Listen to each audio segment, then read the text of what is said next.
Hi buddies, కథల ప్రపంచంలోకి స్వాగతం. మనము అప్పుడప్పుడు కొన్ని వాటికి విపరీతంగా భయపడతాం, కానీ దగ్గరికి వెళ్ళి చూస్తే అరే దీనికారా భయపడింది చీ అనుకుంటాం. అలా ఒకసారి ఒక నక్క అడవిలో వెళ్తూ ఉంది. దానికి చాలా డేస్ నుంచి ఫుడ్డే దొరకట్లేదు. ఆ రోజు కూడా అది చాలా నీరసంగా అయిపోయింది. ఫుడ్ లేకపోతే మనం ఏమైపోతాం? నీరసంగా అయిపోతాం.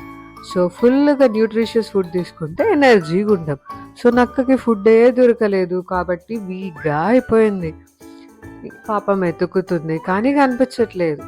సరే అని అలానే నడుస్తుంటే నక్కకి ఒకసారి ఢుమ్ ఢుమ్ అనే సౌండ్ అనిపించింది. ఏంట్రా బాబు ఇంత సౌండ్ వస్తుంది, అది అడవి మొత్తం మారుమ్రోగిపోతుంది, ఏంటిది అనుకుంది.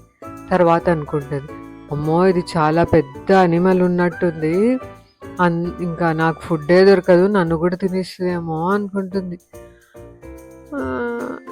సరేలే అని మెల్లగా హార్ట్ రేస్ అయితే అంటుంది. మెల్లగా వెనక్కి తగ్గుతుంది.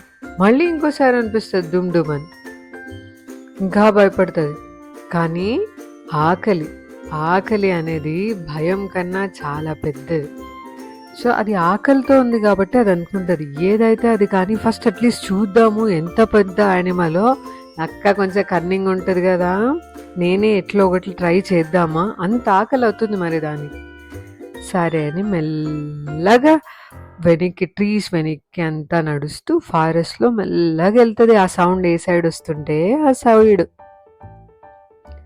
అలా మెల్లగా అక్కడికి వెళ్ళేసరికి ఒక డ్రమ్ ఉంటుంది. ఆ డ్రమ్ముని అక్కడ ఎవరో వదిలేసిపోయి ఉంటారు. డ్రమ్ అంటే డప్పు, ఇట్లా బీట్ చేస్తే సౌండ్స్ వచ్చే డ్రమ్.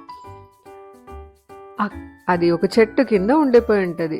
అలా గాలి వీచినప్పుడు ఆ ఆకులు దానిపైన పడి, కొమ్మలు ఆకులు, అది సౌండ్ వస్తుంది డుమ్ డుమ్ డుమ్ డుమ్ అని. ఫస్ట్ దీనికి డౌట్ వస్తుంది ఇదేనా అని. దాని దగ్గరికి మెల్లగా వెళ్తుంది ఏమైనా మూవ్ అవుతుందా అని. ఏం అవ్వదు.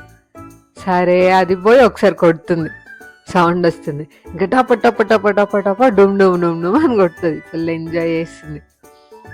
దాని తర్వాత ఒక 2 నిమిషాలకి దానికి డౌట్ వస్తుంది, అరే డ్రమ్ ఇంత పెద్దగా ఉంది, ఇంత మంచి సౌండ్ వస్తుందంటే ఇది ఎన్ని యానిమల్స్ కలిపి చేసింటారో, లోపల నాకు ఎంత ఫుడ్ దొరుకుతుందో అనుకుంటుంది. సరే చూద్దాం అయితే అనుకొని డ్రమ్ని పీకడం మొదలు పెడుతుంది. మొత్తం చింపేస్తుంది. చూస్తే అసలు లోపల ఏముండదు. నక్క షాక్ అవుతుంది. అరే ఏంట్రా ఇంత పెద్ద సౌండ్ చేసి ఇంత పెద్దగా ఉంటే లోపలంతా డొల్లనా అని. దీనికా నేను అంతగా భయపడ్డాను, ఏదో పెద్ద యానిమల్ అనేసి. నేను భయపడిన దానికి విలువ లేదు, అది అంత పెద్దగా ఉండి దాని లోపల ఏం లేదు అని. లైఫ్లో మనకి అప్పుడప్పుడు ఏదో పెద్దగా ఉంది, దీంట్లో చాలా ఏమైనా ఉంటుందేమో అనుకుంటే అదంతా చూడ్డానికి మాత్రమే పెద్దగా ఉంటుంది, లోపలంతా డొల్ల. మనం భయపడి ఉంటాం అనుకో దేనికైనా పెద్ద విషయానికి, మరి అది కరెక్ట్గా ఎగ్జాక్ట్గా అది ఏంటో మనకు తెలిసిపోయింది అనుకో, దీనికా భయపడ్డాము అని కూడా అనిపిస్తుంది కదా. సో నిజం తెలుసుకునేంత వరకే మనకు భయం ఉంటుంది. అది అంత పెద్దగా ఉంది కదా ఏదో పెద్దది అనుకోవడం కూడా పొరపాటే. రియాలిటీ చెక్ అనేది very must for every person. అసలు దీనికి భయపడవచ్చా, దీని వెనక్కి ఏముంది, ఇంకా లేదంటే ఇంత పెద్దగా ఉంది దీంట్లో ఏమైనా ఉంటుందా.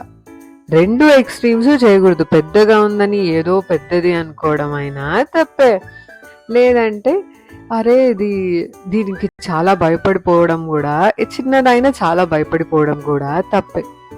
దాని వెనక్కి ఉన్న నిజాన్ని తెలుసుకుంటే, ఇప్పుడు డ్రమ్ ఎలా చేశారో నక్కకు తెలిసిందనుకో, అది తీయదు, ఆశపడదు. అదే దాన్ని ఆ సౌండ్ ఎందుకు వస్తుంది అన్న నిజం తెలుసుకున్న తర్వాత దానికి భయం పోయింది కదా. అలా దాని వెనక్కి ఉన్న నిజాన్ని తెలుసుకుంటే మనము దేనికి భయపడము, ఏది ఎక్కువ ఆలోచించము. మీరేమంటారు?